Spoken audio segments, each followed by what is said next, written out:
વાત સુરતની છે। ડિમોલેશન વિવાદ મુદ્દે મનપા કમિશનર સામે આવ્યા છે। ડિમોલેશન વિવાદમાં તપાસમાં વિલંબ થવા મુદ્દે નિવેદન આપ્યું છે।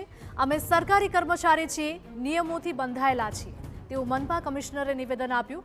જ્યારે માહિતી મળશે ત્યારે જ ખુલાસો કરવામાં આવશે। ડિમોલેશન અગાઉ નોટિસ અપાઈ હતી કે નહીં તે તપાસનો વિષય છે। એડિશનલ સિટી ઇજનેરના નિવેદન પર મનપા કમિશનરની પ્રતિક્રિયા સામે આવી છે। ભૂતિયા ડિમોલેશન અંગે કોઈએ કબૂલાત નથી કરી। ડિમોલેશનથી જે પરિવાર રઝળ્યા છે તેમના માટે દુઃખ પણ વ્યક્ત કર્યું। વિડીયોમાં જોયું છે ઘણા બધા મકાનોનું જે છે એ તોડફોડ કરવામાં આવ્યું છે, તો એ કઈ સંજોગોમાં બની છે એના માટે તપાસ સમિતિ રચવામાં આવી છે। એટલે હું આપ સૌને વિનંતી કરું છું કે તપાસ સમિતિની રિપોર્ટ આવે ત્યાં સુધી થોડું શાંતિ રાખો। સુરત મહાનગરપાલિકામાં લગભગ 70 લાખ લોકો વસે છે।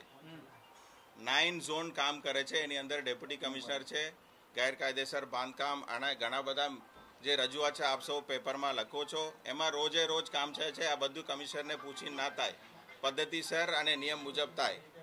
એની અંદર ક્યાંક ને ક્યાંક રજૂઆત આવે એને તપાસ કરવાની જવાબદારી કમિશનર તરીકે મારું બને છે।